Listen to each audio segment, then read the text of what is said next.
ಬೆಂಗಳೂರಿನಲ್ಲಿ ವಿಚ್ಛೇದಿತ ಮಹಿಳೆಗೆ ವಂಚನೆ ಆಗಿರೋದ್ರ ಡೀಟೇಲ್ಸ್ ನಮಗೆ ಲಭ್ಯ ಆಗ್ತಾ ಇದೆ. ನಿನಗೆ ಬಾಳ್ ಕೊಡ್ತೀನಿ, ನಿನ್ನನ್ನು ಚೆನ್ನಾಗಿ ನೋಡ್ಕೊಳ್ತೀನಿ ಅಂತ ಬಣ್ಣ ಬಣ್ಣದ ಮಾತನಾಡಿ ಮದುವೆಯಾಗಿ ಸೆಕೆಂಡ್ ಮ್ಯಾರೇಜ್ ಆಗಿ ನಂತರ 36 ಲಕ್ಷ ರೂಪಾಯಿ ತಗೊಂಡು ಎಸ್ಕೇಪ್ ಆಗಿರುವಂತಹ ಆರೋಪ ಒಬ್ಬ ಆರೋಪಿಯ ಮೇಲೆ ಕೇಳಿಬಂದಿದೆ. ಬೆಂಗಳೂರಿನ ಬನಶಂಕರಿ ಠಾಣೆಯಲ್ಲಿ ಈ ಕುರಿತಂತೆ ಕೇಸ್ ದಾಖಲಾಗಿದೆ. ಮೋಹನ್ ರಾಜ್ ಎಂಬಾತನ ವಿರುದ್ಧ ಈಗ ನೊಂದ ಮಹಿಳೆ, ಸಂತ್ರಸ್ತ ಮಹಿಳೆ ದೂರನ್ನ ಕೊಟ್ಟಿರೋದು. ನ್ಯಾಯಕ್ಕಾಗಿ ಅಲೆದಾಡಿದ್ರು, ಪೊಲೀಸರು ನಿರ್ಲಕ್ಷ್ಯ ಮಾಡ್ತಾ ಇದ್ದಾರೆ. ಕಳೆದ 10 ವರ್ಷದಿಂದ ಮಹಿಳೆಗೆ ಈ ಮೋಹನ್ ರಾಜ್ ಪರಿಚಯ ಇತ್ತಂತೆ.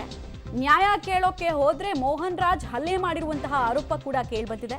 ಪೊಲೀಸರಿಗೆ ದೂರು ಕೊಟ್ಟರು ಕೂಡ ನ್ಯಾಯ ತನಗೆ ಸಿಕ್ಕಿಲ್ಲ ಅಂತ ಮಹಿಳೆ ತನ್ನ ಅಳಲನ್ನ ತೋಡ್ಕೊಂಡಿರೋದು. ಎರಡನೇ ಮದುವೆಯಾಗಿ 36 ಲಕ್ಷ ಕಳ್ಕೊಂಡು ಈ ಕಡೆ ಪತಿನೂ ಇಲ್ಲ, ಹಣನೂ ಇಲ್ಲ, ತ್ರಿಶಂಕು ಸ್ಥಿತಿಯಲ್ಲಿರುವ ಅಬಲೆ ಆ ಮಹಿಳೆಯ ಕುರಿತಂತಹ ಡೀಟೇಲ್ಸ್ ಸಿಗ್ತಾ ಇದೆ. ಬಟ್ ಪೊಲೀಸರು ಇಂಥ ಕೇಸ್ನಲ್ಲಿ ಇಷ್ಟು ನೆಗ್ಲಿಜೆನ್ಸಿಯನ್ನು ಹೆಂಗೆ ತೋರಿಸಿದ್ರು? ನಿಮಗೆ ಅವರಿಬ್ಬರು ಒಟ್ಟಿಗಿರೋದು ಅಂದರೆ ಆ ಸಂತ್ರಸ್ತ ಮಹಿಳೆ ಮತ್ತು ಗಂಡ ಅಂತ ಹೇಳಿಸ್ಕೊಂಡ ಭೂಪ ಒಟ್ಟಿಗೆ ಇರೋದ್ರ ಫೋಟೋ ಕೂಡ ಗಮನಿಸ್ತಾ ಇದ್ದೀರಾ. ಇವನೇ ಈಗ ಫ್ರಾಡ್ ಮಾಡಿರೋದ್ರ ಆರೋಪ ಹೊತ್ತಿರುವಂತಹ ವ್ಯಕ್ತಿ. ಮಹಿಳೆ ತನ್ನ ಕಂಪ್ಲೇಂಟ್ನಲ್ಲಿ ಸಾಕಷ್ಟು ವಿಚಾರಗಳನ್ನು ಉಲ್ಲೇಖಿಸಿದ್ದಾರೆ. ಯಾವಾಗ ಹಣ ಕೊಟ್ಟೆ, ಈತ ಏನು ಹೇಳಿ ಪ್ರಾಮಿಸ್ ಮಾಡಿ ಮದುವೆ ಆದ, ಆ ಎಲ್ಲ ಅಂಶಗಳನ್ನು ಡೀಟೇಲ್ ಆಗಿ ಹೇಳಿದ್ರು ಕೂಡ ಇಲ್ಲಿ ತನಕ ಪೊಲೀಸರು ಆರೋಪಿಯನ್ನು ವಿಚಾರಣೆಗೆ ಕರೆದಿಲ್ಲ ಅನ್ನುವಂತಹ ಆರೋಪ ಮತ್ತು ಸರಿಯಾಗಿ ಈ ಪ್ರಕರಣದಲ್ಲಿ ತನಿಖೆಯನ್ನು ಮಾಡ್ತಿಲ್ಲ ಅನ್ನುವಂತಹ ಆರೋಪ ಕೂಡ ಕೇಳಿಬಂದಿದೆ. ಇವರಿಬ್ಬರು ಮದುವೆ ಆಗಿದ್ರು, ಅದು ಕೂಡ ಕಾನೂನಾತ್ಮಕ ಪ್ರೊಸೀಜರ್ ಮುಗಿಸ್ಕೊಂಡೇ ಮದುವೆ ಆಗಿದ್ರು ಅನ್ನೋದಕ್ಕೆ ಆ ಮಹಿಳೆ ಹತ್ರ ಸಾಕಷ್ಟು ದಾಖಲಾತಿಗಳು ಕೂಡ ಇದ್ದಾವೆ. ನಾನು ಹೇಳಿದೆ ಸರ್, ನಾನು ಗಲಾಟೆ ಮಾಡಿಲ್ಲ, ನನ್ನ ಗಂಡ ಕಾಣಿಸ್ತಾ ಇಲ್ಲ, ಮನೆಯಲ್ಲೆಲ್ಲ ದೋಚ್ಕೊಂಡು ಹೋಗಿದ್ದಾನೆ, ಮಗುಗೆ ಹಾಲ್ಗೂ ದುಡ್ಡಿಲ್ಲ, ತುಂಬ ಕಷ್ಟದಲ್ಲಿದ್ದೀನಿ, ನನ್ನ ಗಂಡನ ಹುಡ್ಕೊಂಡು ಹೋದೆ, ಮಗುಗೆ ಹುಷಾರಿಲ್ಲ, ಹಾಸ್ಪಿಟ್ಲಿಗೆ ಹೋಗಬೇಕು, ನನ್ನ ಹತ್ರ ದುಡ್ಡು ಇಲ್ದಿರೋ ಕಾರಣ ನನ್ನ ಗಂಡನ ಹುಡ್ಕೊಂಡು ಹೋದೆ. ತಪ್ಪ ಸರ್ ಅಂತ ಕೇಳಿದ್ದಕ್ಕೆ ಪೊಲೀಸರು ನನಗೆ ಬೈದರು. ಅವ್ರ ಮನೆ ಹತ್ರ ಎಲ್ಲ ಹೋಗೋ ರೈಟ್ಸ್ ಇಲ್ಲಮ್ಮ ನಿನಗೆ, ಹಂಗೆ ಹಿಂಗೆ ಅಂತೆಲ್ಲ ಬೈದರು. ಇಲ್ಲ ಸರ್, ನನ್ನ ಗಂಡ ಅವನು, ಅವ್ರು ನಮ್ಮ ಅತ್ತೆ ಮಾವ, ನನ್ನ ಮಗುಗೆ ಹುಷಾರಿಲ್ಲ ಅಂದರೆ ನನಗೆ ಹಿಂದೆ ಮುಂದೆ ಯಾರೂ ಇಲ್ಲ, ಅವನ್ನ ಬಿಟ್ಟರೆ ಅವನೇ ಹಿಂಗೆ ಮಾಡಿದ್ರೆ ಹೆಂಗೆ ಅಂತ ಎಲ್ಲ ರಿಕ್ವೆಸ್ಟ್ ಮಾಡ್ಕೊಂಡು ಕೇಳ್ಕೊಂಡೆ ಸರ್. ಆದರೂ ಪೊಲೀಸರು ಕನಿಕರ ಹೇಳ್ದಿರ, ನೀನು ಪಕ್ಕ ಸ್ಟೇಷನಲ್ಲಿ ಕಂಪ್ಲೇಂಟ್ ಕೊಡೋಗು, ಮಹಿಳಾ ಸ್ಟೇಷನಲ್ಲಿ, ಇಲ್ಲಿ ಕಂಪ್ಲೇಂಟ್ ತಗೊಳ್ಳಲ್ಲ ಅಂತ ಹೇಳ್ಬಿಟ್ರು. ಅದಾದಮೇಲೆ ಸರಿ ಅಂತ ಅಂದ್ಬಿಟ್ಟು ನಾನೇನು ಮಾಡಿದೆ, ಮತ್ತೆ ನಮ್ಮ ಅತ್ತೆ ಮಾವ ಮನೆ ಹತ್ರನೇ ನೆಕ್ಸ್ಟ್ ಡೇ ಹೋದೆ. ಜೋರಾಗಿ ಕೂಗಿದೆ ಸರ್, ನಾನು ಮಗುಗೆ ತುಂಬ ಹುಷಾರಿಲ್ಲ, ಹಾಸ್ಪಿಟ್ಲಿಗೆ ಹೋಗಬೇಕು, ಕಾಸಿಲ್ಲ, ನೀನು ಬಿಟ್ಟರೆ ನನಗೆ ಗತಿ ಇಲ್ಲ, ಆಚೆ ಬಾ ಅಂತ ತುಂಬ ಕರೆದೆ. ಅವ್ನು ಬಂದೇ ಇಲ್ಲ. ಅವ್ರ ಅಪ್ಪ ಅಮ್ಮನ ಕಳಿಸ್ದ, ಅವ್ರ ತಂಗಿನೂ ಅಷ್ಟೇ, ಅವ್ರ ಅಪ್ಪ ಅಮ್ಮನೂ ಅಷ್ಟೇ. ನಿನ್ನಂತ ಕೀಳು ಜಾತಿಯೊಳಗೆ ನೀರೇ ಕೊಡಲ್ಲ, ಇನ್ನು ಮನೆಗೆ ಸೇರಿಸ್ತೀವ, ಹೋಗಿ ಆಚೆ ಅಂತ ಫುಲ್ಲು ಅಸಭ್ಯವಾಗಿ ಏನೇನೋ ಗಲೀಜಾಗಿ ಮಾತಾಡಿದ್ರು. ಆದರೂ ನಾನು ನನ್ನ ಗಂಡನ್ನೇ ಕರೀತಾ ಇದ್ದೆ. ಆದಮೇಲೆ ಪೊಲೀಸವ್ರು ಬಂದರು ಸರ್, ಅವರೇ ಫೋನ್ ಮಾಡಿ ಕರೆದ್ರೆ ಇಲ್ಲ ಅಕ್ಕಪಕ್ಕದವ್ರು ಕರೆದ್ರೆ ಗೊತ್ತಿಲ್ಲ. ಪೊಲೀಸವ್ರು ಬಂದುಬಿಟ್ಟು ಅವ್ರ ಹತ್ರನೇ ದುಡ್ಡು ಇಸ್ಕೊಂಡ್ರು ಸರ್. ದುಡ್ಡು ಇಸ್ಕೊಂಡು ನನಗೆ ಬೈದು ಕಳಿಸಿದ್ರು, ಹೋಗಿ ಕಂಪ್ಲೇಂಟ್ ಕೊಡೋಗು, ಇಲ್ಲೆಲ್ಲ ಬರಬೇಡ ಹೋಗು ಅಂತ ಓಡಿಸ್ಬಿಟ್ರು. ಹೇಳ್ತಾನೆ ಇದ್ದೀನಿ ಸರ್, ಮಗುಗೆ ಹುಷಾರಿಲ್ಲ ಸರ್, ನನ್ನ ಹತ್ರ ದುಡ್ಡಿಲ್ಲ, ಹಾಸ್ಪಿಟ್ಲಿಗೆ ಹೋಗಬೇಕು, ನನ್ನ ಗಂಡ ಅದ್ರ ಜೊತೆ ಕಳಿಸ್ಕೊಡಿ ಸರ್ ಅಂತ ಕೇಳಿದ್ರು. ಪೊಲೀಸರು ಕೇಳಲಿಲ್ಲ, ಹೋಗಿ ಸ್ಟೇಷನಲ್ಲಿ ಕಂಪ್ಲೇಂಟ್ ಕೊಡು ಅಂತ ಹೇಳ್ಬಿಟ್ರು. ಅದಾದಮೇಲೆ ನೆಕ್ಸ್ಟ್ ಡೇ ನಾನು ಮಹಿಳಾ ಸ್ಟೇಷನ್ಗೆ ಹೋದೆ. ಮಹಿಳಾ ಸ್ಟೇಷನ್ಗೆ ಹೋಗಿದ್ದಕ್ಕೆ ಅವ್ರನ್ನೆಲ್ಲ ಕರೆಸಿದ್ದಕ್ಕೆ ಅವ್ನು ನೋಡ್ರೆ ಇವಳು ಯಾವಳು ಅಂತಲೇ ನನಗೆ ಗೊತ್ತಿಲ್ಲ, ಆ ಮಗು ನನಗೆ ಹುಟ್ಟೇ ಇಲ್ಲ, ಇವ್ರು ಯಾರಂತಲೇ ನನಗೆ ಗೊತ್ತಿಲ್ಲ ಅಂದರು. ಅವ್ರ ಅಮ್ಮನೂ ಅಷ್ಟೇ ಬೇವರ್ಸಿ ಮುಂಡೆ ಸುಳೆ ಮುಂಡೆ ಏನೇನೋ ಗಲಿ. ಅದಕ್ಕೆ ಮದುವೆ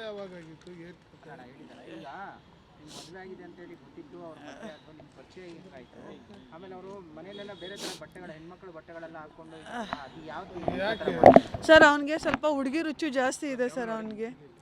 ಅವನಿಗೆ ಸ್ವಲ್ಪ ಹುಡುಗಿ ರುಚಿ ಜಾಸ್ತಿ ಇದೆ ಸರ್. ಅವನು ಇನ್ನೂ ಒಂದೇನಂದರೆ ತುಂಬ ನಟನೆ ಮಾಡೋದು, ನಾಟಕ ಮಾಡೋದು, ನಂಬಿಸೋದು, ಸುಳ್ಳು ಹೇಳೋದು, ಈ ಥರ ಎಲ್ಲ ಮಾಡ್ತಾನೆ. ಇವಾಗ ನಾನು ಏನಾದರೂ ಹೇಳೋಕ್ಕೆ ಹೋದರೆ ಮಾತಿಗೆ ಮುಂಚೆ ಹಿಂಗೆ ಮಾಡಿದ್ರೆ ಬಿಟ್ಬಿಟ್ಟು ಹೋಗ್ಬಿಡ್ತೀನಿ. ಆ ಮಗು ಥರ ಈ ಮಗುಗೂ ತಂದೆ ಇರಲ್ಲ. ಆಮೇಲೆ ನೋಡು ಬಿಟ್ಬಿಟ್ಟು ಮಾತಿಗೆ ಮುಂಚೆ ಆಮೇಲೆ ಸತ್ತೋಗ್ಬಿಡ್ತೀನಿ, ಇಲ್ಲಾಂದರೆ ಬಿಟ್ಬಿಟ್ಟು ಹೋಗ್ಬಿಡ್ತೀನಿ. ತುಂಬ ಬ್ಲ್ಯಾಕ್ ಮೇಲ್ ಮಾಡೋನು ಸರ್. ನನಗೆ ಮಾತಿಗೆ ಮುಂಚೆ ಬ್ಲ್ಯಾಕ್ ಮೇಲ್ ಮಾಡೋದು, ಕುಡ್ಕೊಂಡು ಬಂದು ಗಲಾಟೆ ಮಾಡೋದು, ತುಂಬ ಹಿಂಸೆ ಮಾಡೋದು, ಹಿಂಗೆಲ್ಲ ಮಾಡೋನು. ನನ್ನ ಮಗುಗೋಸ್ಕರ ನಾನು ಸಹಿಸ್ಕೊಂಡು ಏನೂ ಮಾತಾಡ್ತಾ ಇರಲಿಲ್ಲ. ಸರಿ ಆಯಿತು ಅಂದ್ಕೊಂಡು ಅವ್ನು ಹೇಳ್ದಂಗೆಲ್ಲ ಕೇಳ್ಕೊಂಡು ಸುಮ್ಮನೆ ಇದ್ದೆ ಮಗುಗೋಸ್ಕರ. ಈಗ ನೋಡಿದ್ರೆ ಇನ್ನೊಂದು ಹುಡುಗಿ ಜೊತೆ ಸುತ್ತಾ ಇದ್ದಾನೆ. ಕೇಳಕ್ಕೆ ಹೋದರೆ ನೀನು ಅವಳು ಕೇಳೋಕ್ಕೆ ಅಂತ ಹೇಳ್ತಾನೆ. ಅವ್ರ ಅಪ್ಪ ಅಮ್ಮನಿಗೆ ಹೇಳಕ್ಕೆ ಹೋದರೆ ನಾವು ನಿಂತು ಮದುವೆ ಮಾಡಿದ್ರೆ ಹೋಗಿ ಆಚೆ ಕಡೆ ಅಂತ ತುಂಬ ಗಲೀಜಾಗಿ ಮಾತಾಡ್ತಾರೆ ಸರ್.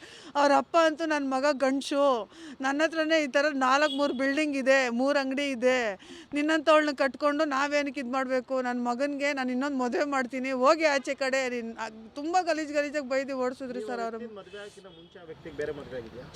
ಇಲ್ಲ ಸರ್, ಆಲ್ರೆಡಿ ಒಂದು ಹುಡುಗಿನ ಲವ್ ಮಾಡ್ತಿದ್ದ.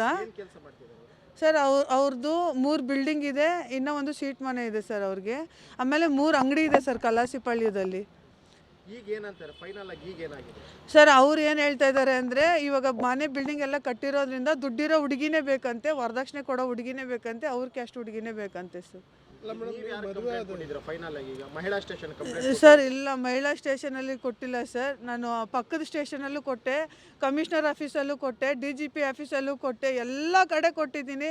ಯಾರು ಸರಿಯಾಗಿ ರೆಸ್ಪಾನ್ಸ್ ಮಾಡ್ತಾ ಇಲ್ಲ. ಪೊಲೀಸ್ ಸ್ಟೇಷನ್ ಬನಶಂಕರಿ ಪೊಲೀಸ್ ಸ್ಟೇಷನ್ಗೆ ಹೋದರೆ ಇನ್ನೊಂದ್ಸಲಿ ಕಂಪ್ಲೇಂಟ್ ಕೊಡೋಕೆ ಬಂದರೆ ನಿನ್ನ ಮೇಲೆ ಕಂಪ್ಲೇಂಟ್ ಹಾಕಿ ಒಳಗಡೆ ಹಾಕ್ತೀನಿ ಅಂತ ನನಗೆ ಎದುರಿಸ್ತಾರೆ ಸರ್. 4 ಕಂಪ್ಲೇಂಟ್ ಕೊಟ್ಟಿದ್ದೀನಿ ಸರ್, ಯಾವುದಕ್ಕೂ ರೆಸ್ಪಾನ್ಸ್ ಇಲ್ಲ. ಮುಂದೆ ಏನು ಮಾಡ್ಬೇಕಂತ ಸರ್ ನನಗೆ ಮಗುಗೆ ತಂದೆ ಬೇಕು ಅಂತ ಅಷ್ಟೇ ಸರ್. ನನಗೆ ಇನ್ನೇನು ಅವ್ನು ದುಡ್ಡು ಬೇಕು ಇಲ್ಲ, ಅದೆಲ್ಲ ಮೈಂಡಲ್ಲಿ ಇಲ್ಲ ಸರ್. ನನಗಿರೋದು ಒಂದು ಹೆಣ್ಮಗು, ನನ್ನ ಹೆಣ್ಮಗು ಲೈಫ್ ಚೆನ್ನಾಗಿರಬೇಕು ಅನ್ನೋ ಉದ್ದೇಶಕ್ಕೆ ಮಾತ್ರ ಹೋರಾಡ್ತಾ ಇದ್ದೀನಿ. ಇವ್ನು ನೋಡಿದ್ರೆ ರೌಡಿಗಳ್ನ ಜೊತೆಲಿ ಹಟ್ಕೊಂಡು ರೋಡ್ಗಳಲ್ಲೆಲ್ಲ ಹೊಡಿತಾನೆ ಸರ್. ಅಲ್ಲಿ ಬನಶಂಕರಿನಲ್ಲಿ ಒಂದು ಬೇಕ್ರಿ ಇದೆ ಸರ್, ಬೇಕ್ರಿ ಸಂದಿಲಿ ಒಂದು ಫ್ಯಾಕ್ಟ್ರಿ ಇದೆ. ಇಷ್ಟೆಲ್ಲ ಗಂಭೀರವಾದಂತಹ ಆರೋಪಗಳನ್ನು ಮಾಡ್ತಾ ಇದ್ರು. ಪೊಲೀಸರು ಸುಮ್ಮನೆ ಇರೋದು ಮಾತ್ರ ಆಶ್ಚರ್ಯವನ್ನ ತರ್ತಾ ಇದೆ ಇಡೀ ಪ್ರಕರಣದಲ್ಲಿ. ಆಮೇಲೆ ಪೊಲೀಸರು ಈಕೆ ಮೇಲೆನೆ ಉಲ್ಟಾ ಕೇಸ್ ಹಾಕ್ತೀನಿ ಅನ್ನೋದಕ್ಕೆ ಹೆಂಗೆ ಬರುತ್ತೆ? ಆಮೇಲೆ ಮಹಿಳಾ ಠಾಣೆಗೆ ಹೋಗು ಅನ್ನೋದಕ್ಕೆ ಇವ್ರು ಯಾರು? ಎಲ್ಲಿ ಬೇಕಾದ್ರೂ ಯಾವ ಸ್ಟೇಷನಲ್ಲಿ ಬೇಕಾದರೂ ಕಂಪ್ಲೇಂಟನ್ನು ಕೊಡ್ಬೋದು. ರೂಲ್ಸ್ ಇರೋದು ಮಹಿಳೆಯರಿಗೆ ಮುಜುಗರ ಆಗುವಂಥ ಪ್ರಕರಣಗಳಿದ್ರೆ ನೀವು ಮಹಿಳಾ ಸ್ಟೇಷನ್ಗೆ ಹೋಗಿ ಅಂತ ಮಹಿಳಾ ಸ್ಟೇಷನ್ ಓಪನ್ ಮಾಡಿರೋದು. ಪ್ರತ್ಯೇಕವಾಗಿ ಎಲ್ಲ ಪ್ರಕರಣನೂ ಅಲ್ಲಿಗೆ ಕರ್ಕೊಂಡು ಹೋಗಿ ಅಂತ ಹೇಳಿ ಡೈವರ್ಟ್ ಮಾಡೋದಕ್ಕೆ ಯಾರಿಗೂ ಪರ್ಮಿಷನ್ ಇಲ್ಲ, ಯಾರಿಗೂ ಹಕ್ಕಿಲ್ಲ ಹಂಗೆ ಹೇಳೋದಕ್ಕೆ.